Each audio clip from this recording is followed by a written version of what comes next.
le journal.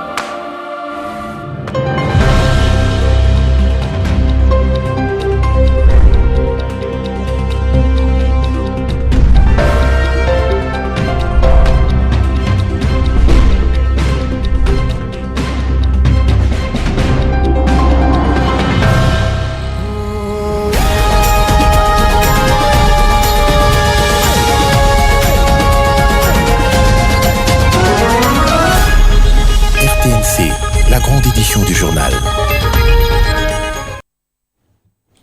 Bonsoir à tous et à toutes. Que s'est-il passé exactement ce matin à Kinshasa? Des coups de feu nourris ont été entendus dans la commune de la Gombe et plus précisément dans le voisinage immédiat du Palais de la Nation et de la résidence de M. Vital Kamerhe, l'actuel ministre de l'économie. Ces assaillants ont été maîtrisés.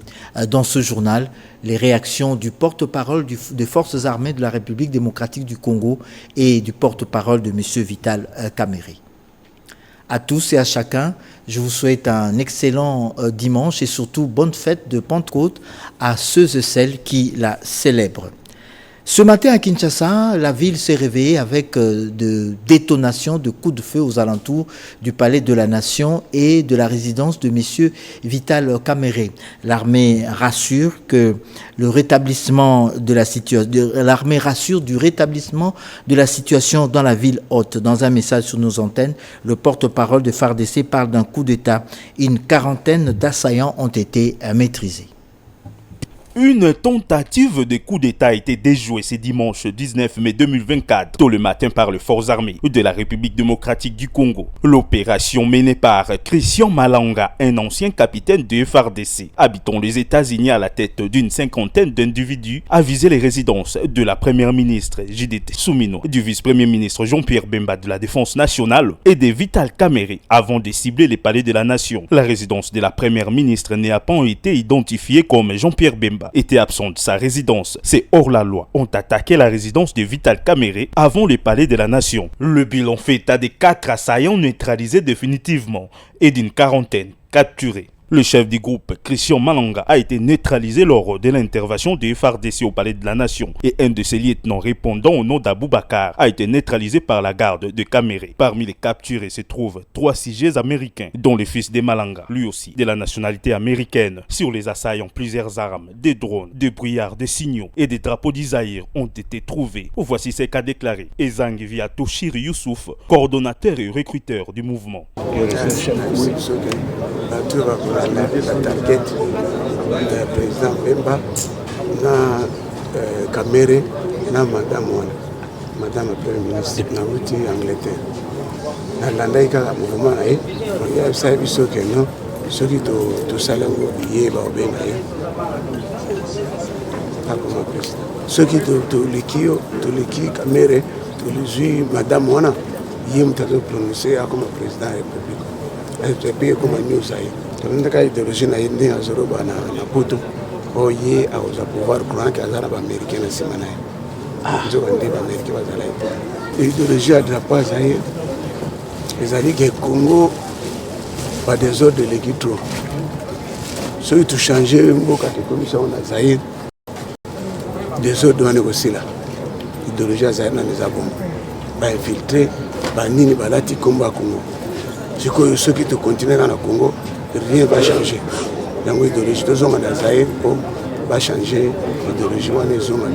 La population doit vaquer librement à ses occupations. L'armée a la parfaite maîtrise de la situation. Je vous convie à suivre à présent le porte-parole de M. Vital Kamerhe. Il est joint au téléphone par Oscar Malkaïch. Est-ce que vous confirmez l'attaque de la résidence de l'honorable Vital Kamerhe ce matin par des assaillants?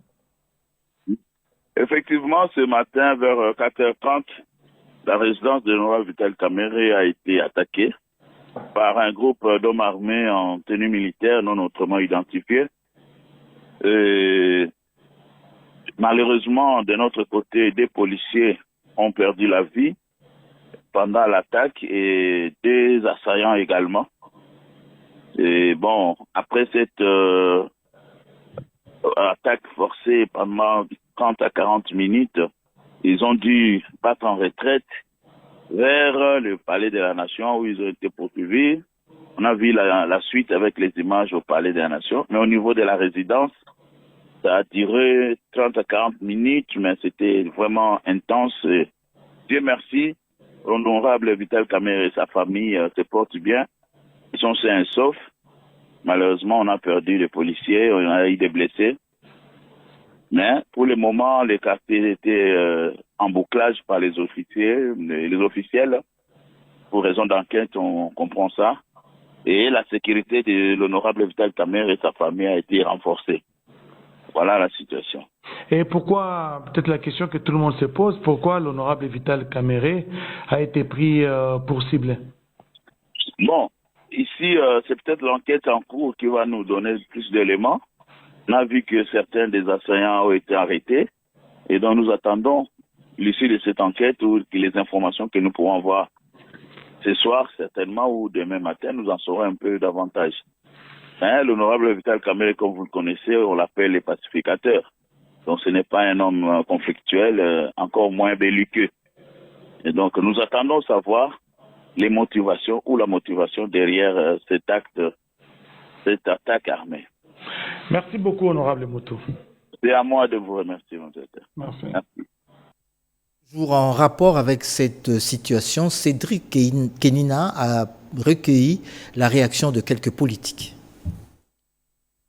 Des individus armés qui s'attaquent à la résidence du député national Vital Kamerhe et se retrouvent au palais de la nation scandant des slogans hostiles à la nation, sublimant l'ex-Zaïre. Un cauchemar de courte durée qui a pris fin grâce à l'intervention des forces de défense et de sécurité. Une attaque condamnée par l'ensemble des Congolais et plus particulièrement les acteurs politiques. Oui, mes chers compatriotes, nous sommes tous réveillés avec colère parce qu'il y a des gens qui ne comprennent rien du tout. Au moment où le pays avance à petits pas vers un État libre, démocratique et transparent, où les choses se passent convenablement à la Constitution, il y a des bandits qui veulent déstabiliser les institutions ici, démocratiquement déjà. C'est pourquoi je viens ici condamner avec la dernière énergie cet acte odieux, barbare, cette tentative de coup d'État qui s'est passé aujourd'hui à 4h du matin dans notre pays. Nous condamnons cela avec la dernière énergie et la Constitution est claire. Nous ne tolérons plus la prise du pouvoir par les armes. Donc toute prise de pouvoir doit être, disons, par les urnes. Vision Fachi rénovée fait montre de son indignation. Kalim Bouye en parle. Nous condamnons cette tentative de déstabilisation des institutions de la République et nous appelons les Congolais à se tenir debout pour faire échec aux ennemis de la nation, ceux-là qui appliquent l'agenda des officines obscures qui veulent nous faire revivre les moments sombres de l'histoire de notre pays. Nous, Congolais, n'accepterons jamais la prise des pouvoirs par la force. Cette tentative de déstabilisation des institutions de la République ne restera pas impunie. Leurs auteurs répondront de leurs actes. Le porte-parole des forces armées de la République démocratique du Congo l'a dit. Justement, le porte-parole des forces armées de la République démocratique du Congo, le général Ekenge, s'est exprimé cet avant-midi sur nos antennes. Ce soir, il s'exprime et nous donne le point de la situation. Un groupe d'individus a essayé de déstabiliser les institutions de notre pays.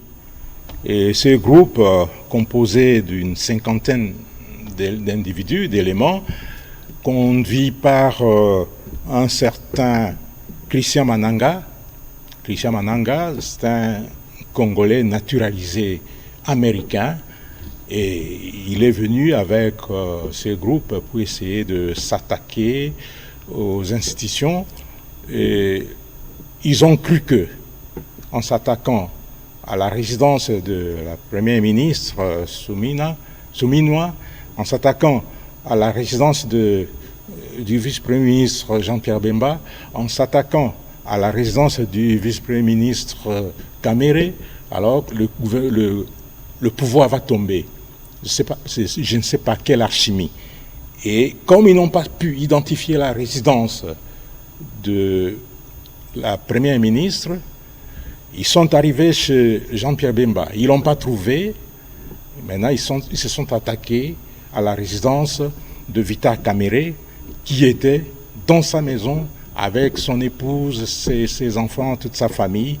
Et là, la police s'est bien comportée parce que la police a neutralisé définitivement un des leurs, un des assaillants.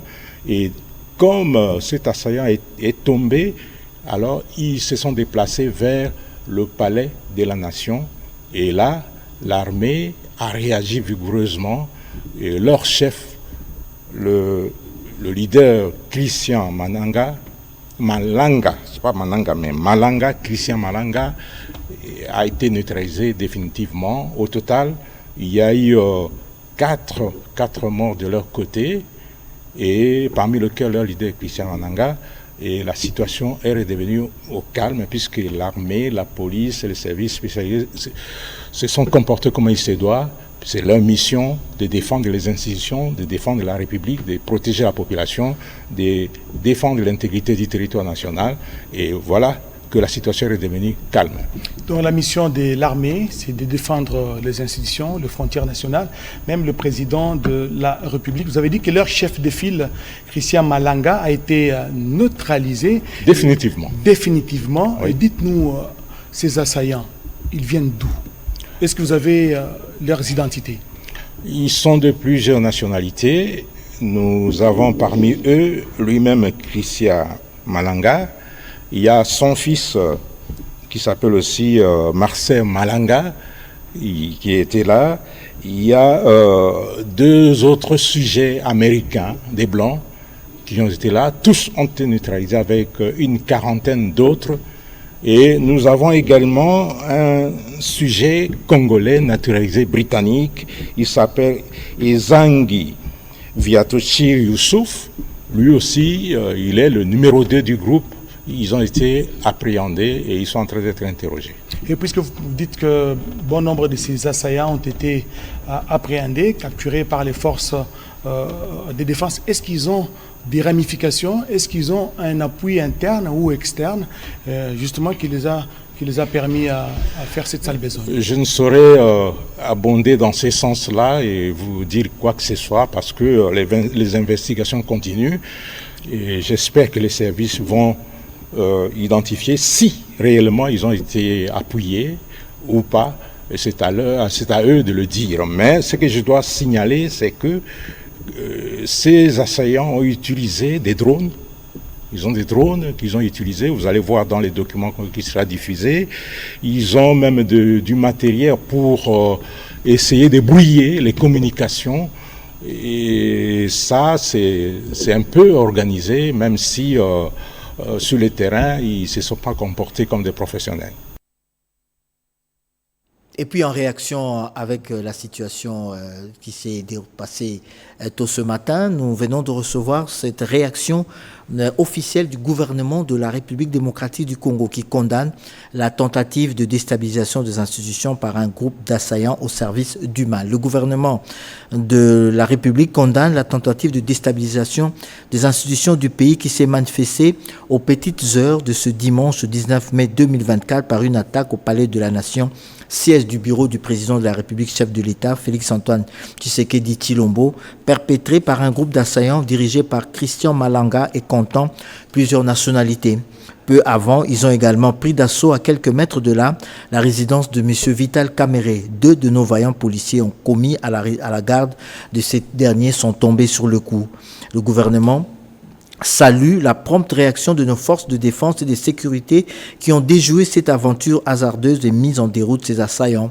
En attendant les résultats des enquêtes en cours, le gouvernement tient à rassurer l'opinion nationale que des mesures ont été prises pour renforcer à la fois la sécurité des institutions, des officiels et celle de la ville de Kinshasa.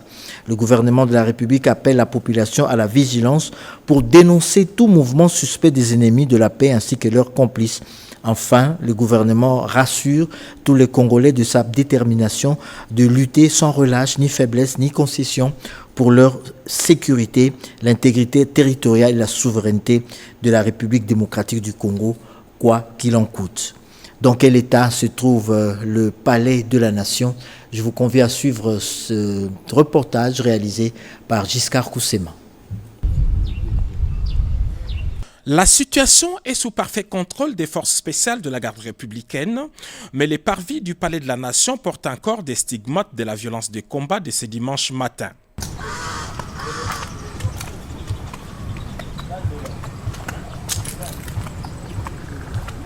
Selon les informations que nous avons recueillies sur place, les commandos avaient organisé son attaque en 2 groupes.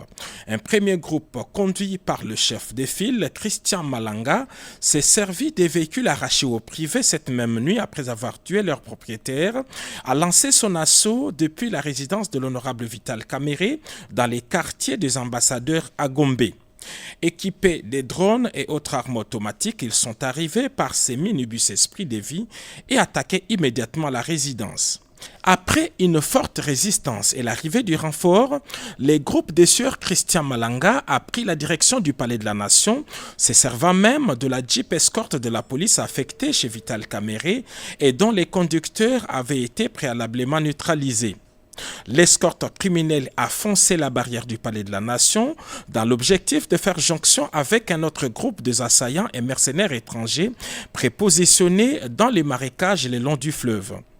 Très professionnels, les forces spéciales de la garde républicaine ont cerné les groupes puis lancé les feux sur les assaillants, mettant ainsi fin à leur aventure. Aucun élément de la garde républicaine n'a été touché dans ces combats, mais plusieurs membres de ces commandos, y compris leur chef, ont été tués et plusieurs autres capturés. Ainsi qu'on peut le constater dans ces images tournées par les forces de défense et de sécurité au moment des combats, ces hommes lourdement armés étaient enfouis dans les marécages le long du fleuve au palais de la Nation.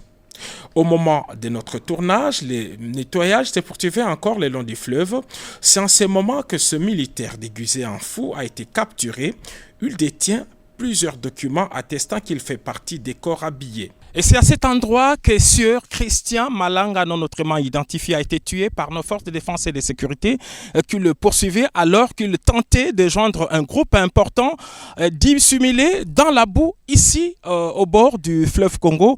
Il tentait donc de traverser sous d'autres cieux. Un homme identifié comme un citoyen américain a même été appréhendé au milieu du fleuve alors qu'il tentait de traverser ces 7 km à la nage. Merci Giscard Koussema. Dans un autre chapitre, comme vous le savez, rejoindre le centre-ville de Kinshasa ce dernier temps pour ceux qui habitent la commune de Ngalema est un véritable parcours de combattant.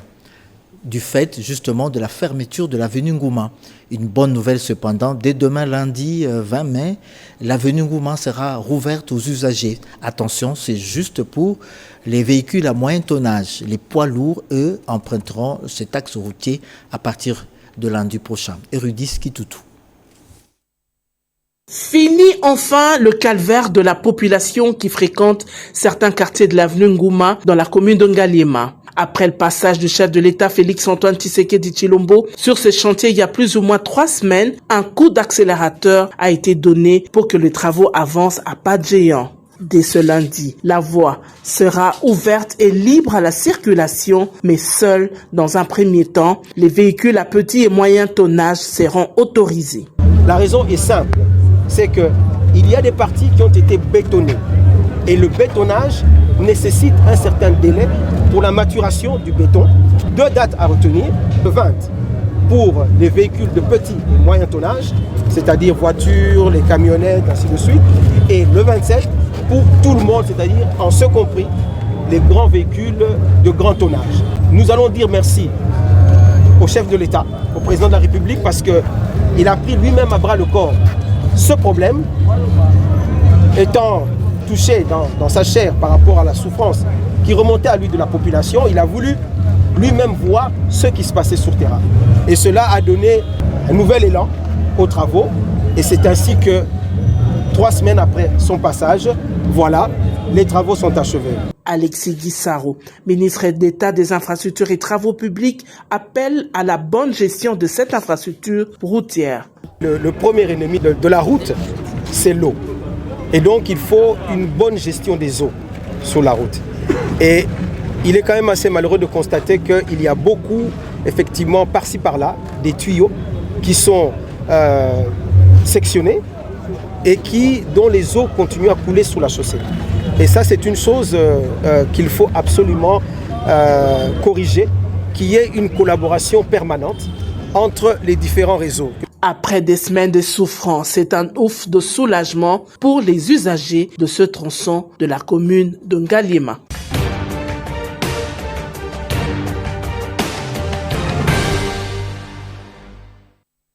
Le président de la République a déployé d'intenses activités de lundi à samedi. Résumé avec Pierre Kibambe-Somoïsa.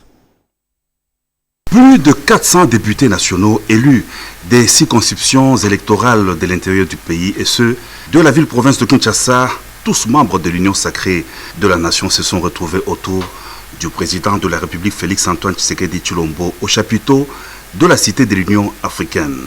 Dans son adresse à cette majorité parlementaire de l'Assemblée nationale, le chef de l'État a rappelé les principaux défis qui attendent la législature, notamment les réponses aux questions sécuritaires, sociales et de l'emploi des jeunes.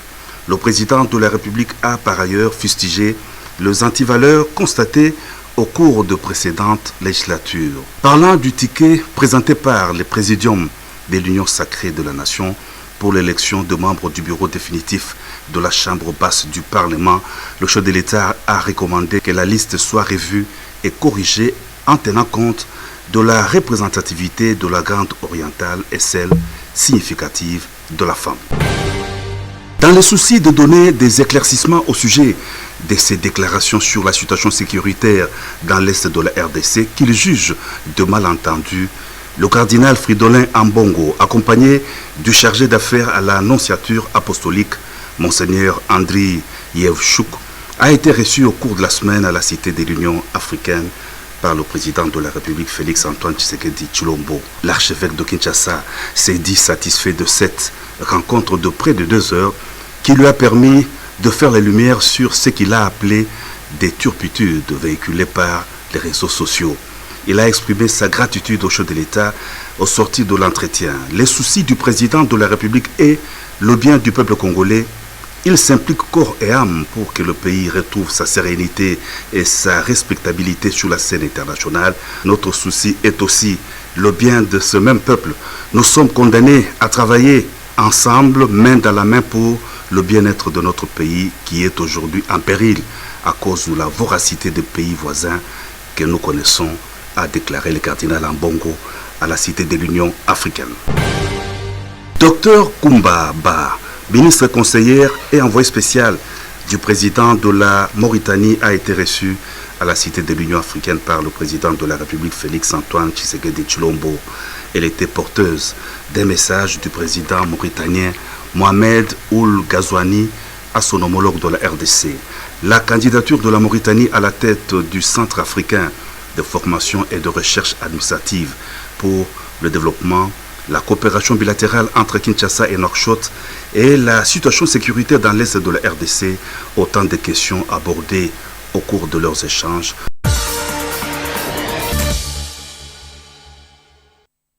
Si vous n'avez pas suivi l'actualité au quotidien pendant la semaine, eh bien Nadine Futuka vous en fait le résumé. La nation tout entière a rendu hommage aux victimes du bombardement du camp des déplacés de Mugunga. Au terme des obsèques, il repose désormais au cimetière de Kibati. À Kinshasa, des victimes, mais à moindre échelle, ont été enregistrées à la suite de la chute d'une grande citerne de la minoterie du Congo sur une maison voisine. Bilan, un ouvrier de l'usine, un enfant de 6 ans et une femme avancée en âge. Les drames s'est passé sur l'avenue Tangou au quartier GB. Leur transfert à Kinshasa pour une prise en charge adéquate n'a pas épargné de la mort les bébés siamois venus du territoire de Bomongo dans la province de l'Équateur. Dans l'entretemps, le député national Jean-Marie Magobé vient de doter de son territoire d'un appareil d'imagerie pour remédier à ce genre de situations. La Chambre haute du Parlement dispose d'un bureau provisoire dont la charge de le présider revient au doyen d'entre les sénateurs, en la personne de Pascal Kinduelo. C'était à l'occasion de l'ouverture de la session extraordinaire du Sénat. Du 7 mai, une cérémonie émouvante a eu lieu au mémorial dédié à l'armée en plein centre de la commune de la Gombe. En Ituri, le processus de pacification poursuit son chemin avec les actes d'engagement de cessation d'hostilité signés par le groupe armé. Conséquence, la circulation est devenue libre entre les populations Walendu, Tati et Bahema. Parlons toujours de l'Ituri. 53 malfrats et 7 éléments indisciplinés sont tombés dans les filets du service de sécurité. C'était sous les commandements du gouverneur militaire Johnny Luboya Kachama. Cette moisson est le fruit du démantèlement du réseau terroriste ADEF après les opérations de bouclage. La semaine qui vient de s'achever a enregistré aussi la tenue de travaux des experts miniers dans le cadre des journées scientifiques et techniques sur la valorisation et la récupération de métaux rares associés aux produits miniers.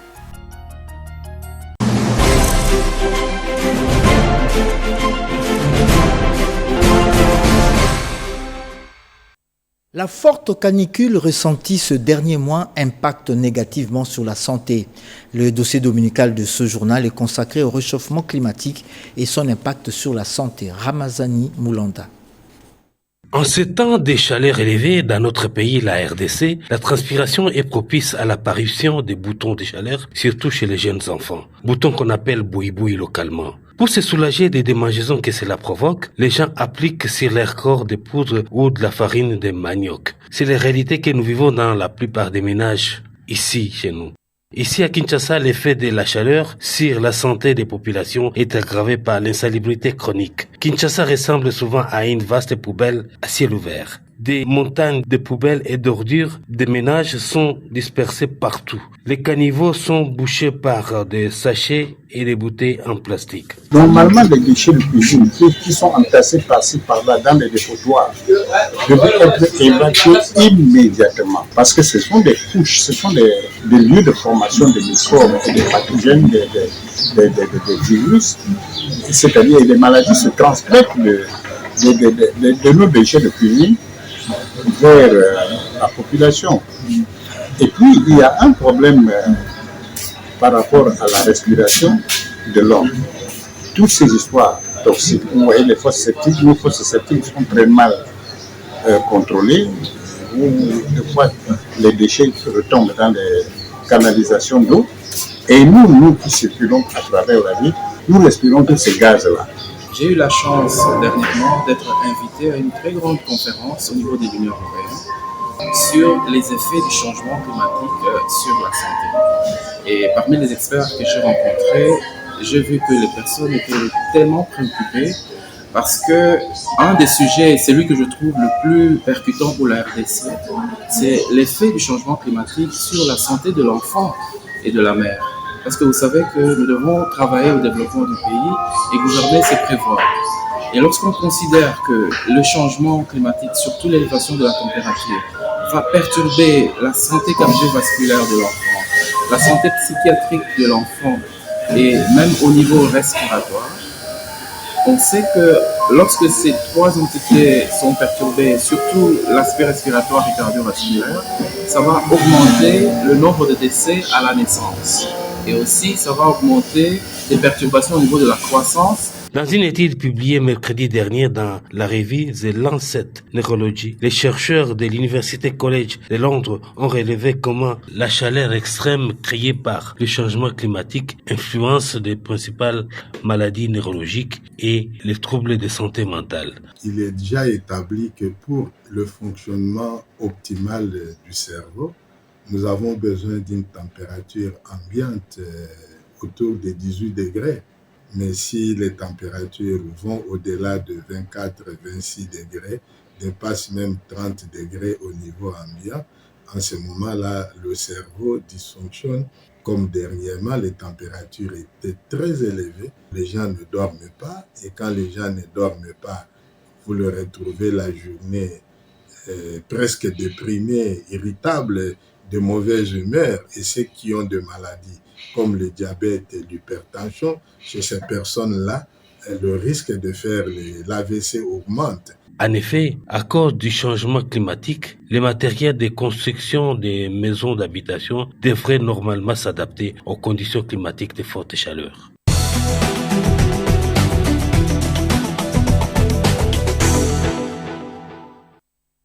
Plusieurs villes et localités du pays sont confrontées à des problèmes de logements sociaux du fait de la démographie sans cesse galopante.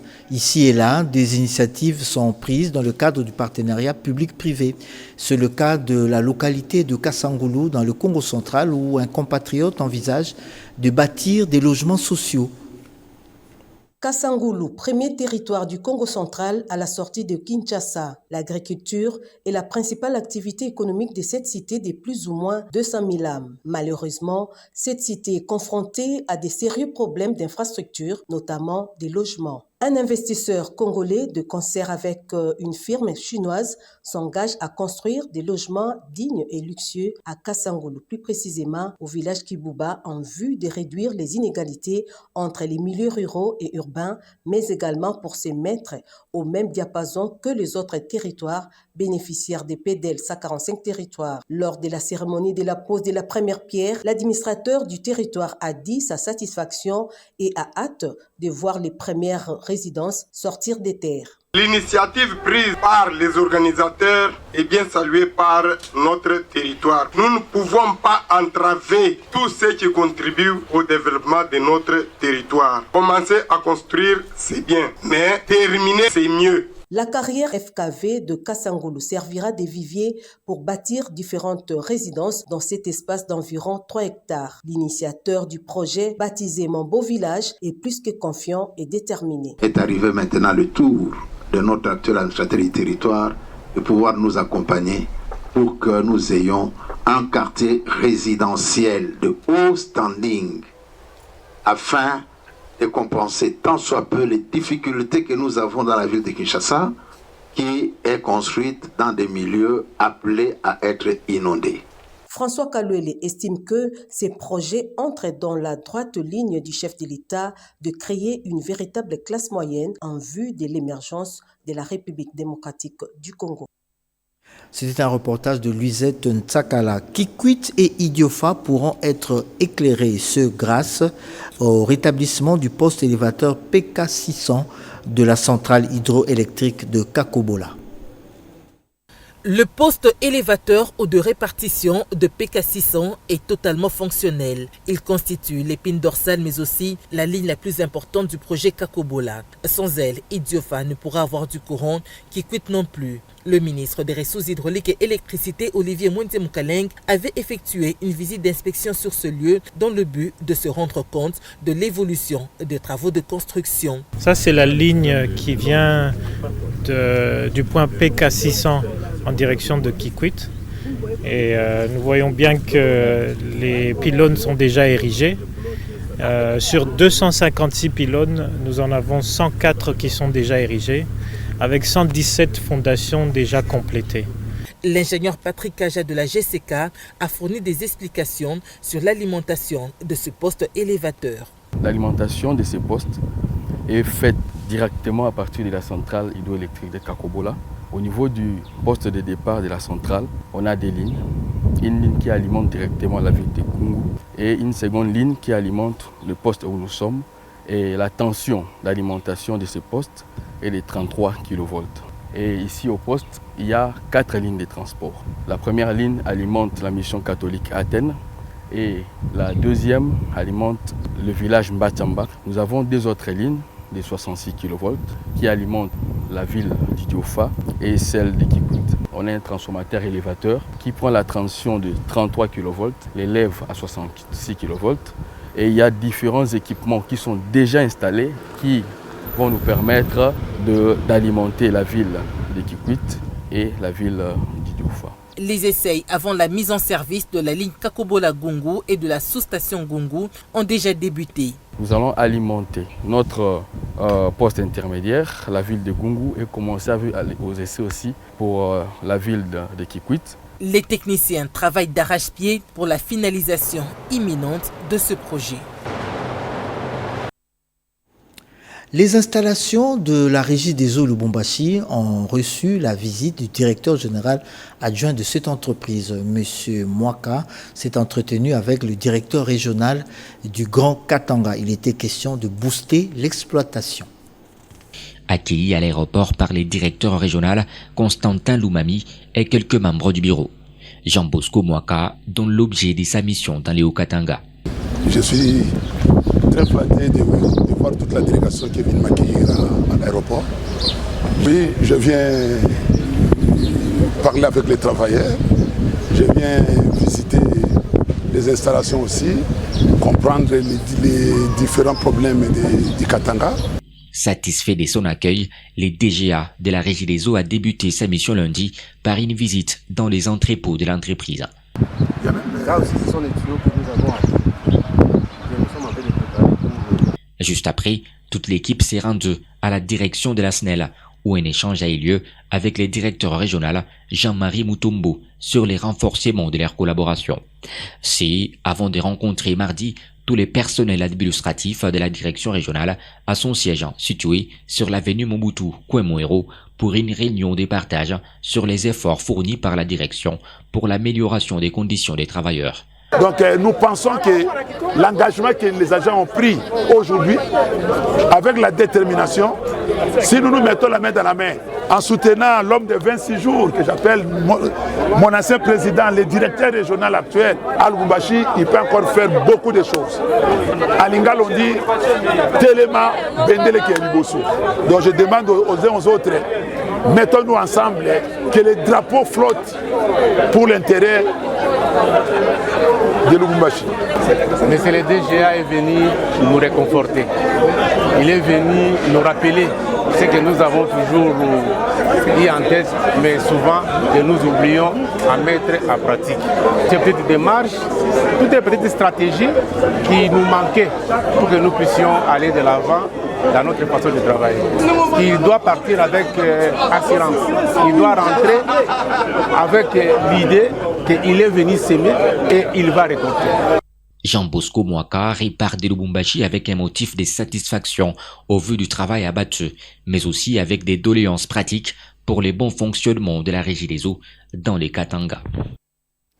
Les acteurs de la société civile veulent que l'on tienne compte du social dans l'élaboration du budget de l'exercice 2025. Ces acteurs veulent voir accru le budget alloué au social. La participation citoyenne directe au processus budgétaire en RDC est devenue, depuis plus de 13 ans, une réalité. C'est l'esprit et la lettre de la loi numéro 11/011 du 13 juillet 2011 relative aux finances publiques, l'OFIP, qui donne la place aux organisations de la société civile de se retrouver chaque année pour définir les priorités en termes de soutien aux politiques générales face aux besoins sociaux de base. Le travail consiste à identifier les besoins que nous allons proposer au ministère pour que ces besoins soient pris en compte dans le budget. Le budget doit être l'expression des besoins de la population. La sécurité pour le moment, donc, c'est vraiment une priorité et il faut y attacher beaucoup d'importance parce que sans la sécurité, il n'y aura pas l'agriculture, il n'y aura pas la santé, il n'y aura pas tous les autres départements. C'est à cet exercice que s'est livré les teams leaders et directeurs exécutifs du REGED,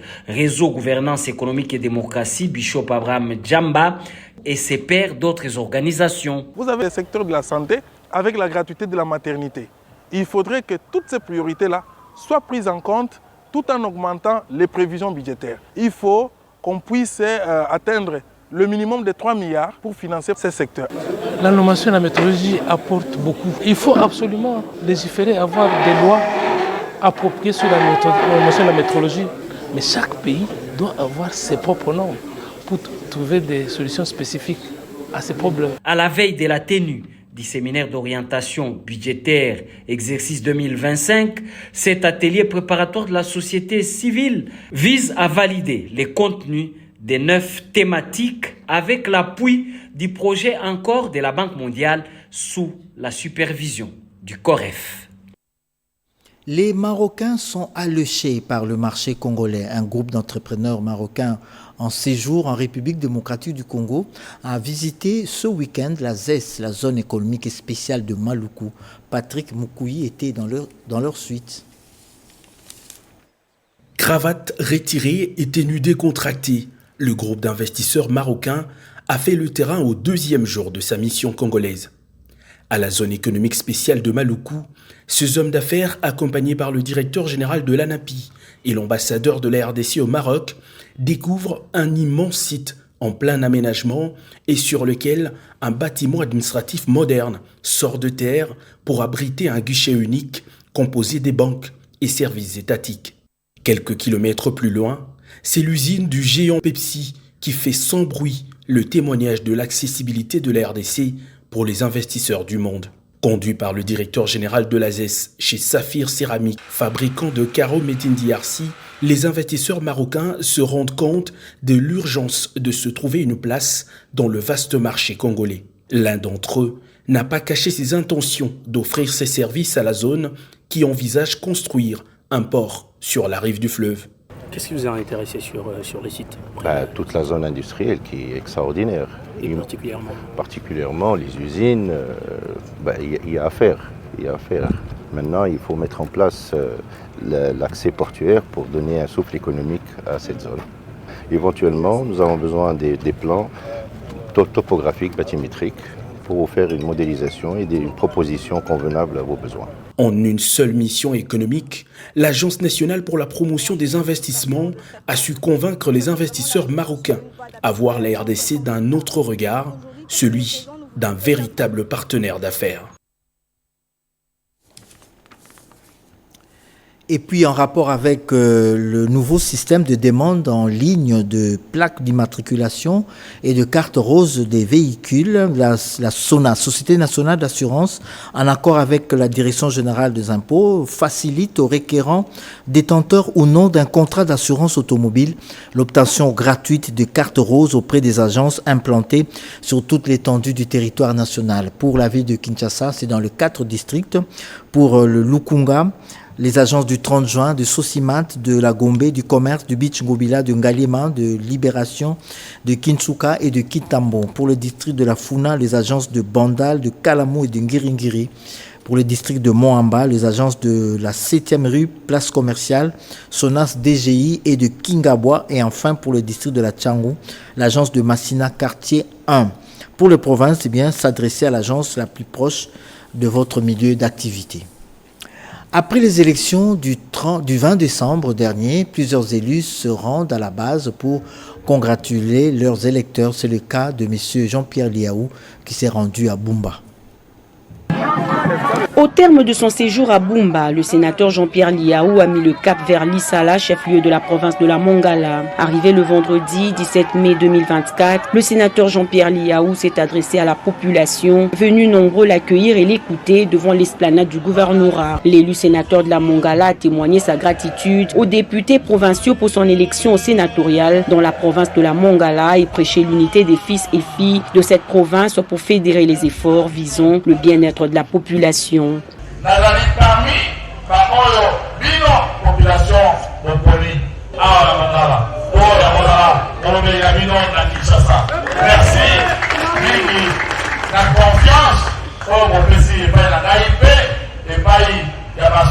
Et pour avoir élu massivement le chef de l'État Félix-Antoine Tshisekedi Tshilombo avec une majorité parlementaire écrasante, Jean-Pierre Liaou s'est dit reconnaissant à la population de la province de la Mongala, constituée de 3 territoires à savoir Lissala, Bumba, Bongandanga. Le sénateur Jean-Pierre Liaou a démontré la nécessité pour chaque personne ayant une portion de responsabilité dans cette province de travailler avec abnégation pour contribuer au développement de cet espace grenier de la République, selon la vision du chef de l'État Félix-Antoine Antoine Tshisekedi Tshilombo visant le développement à la base. À Bumba comme Lissala, chef-lieu de la province de la Mongala, Jean-Pierre Liaou a démontré aux Mongalais la nécessité de travailler main dans la main avec comme objectif prioritaire la matérialisation des projets de développement pour l'avancement et le désenclavement de la province de la Mongala, fruit du démembrement de la Grande Équateur.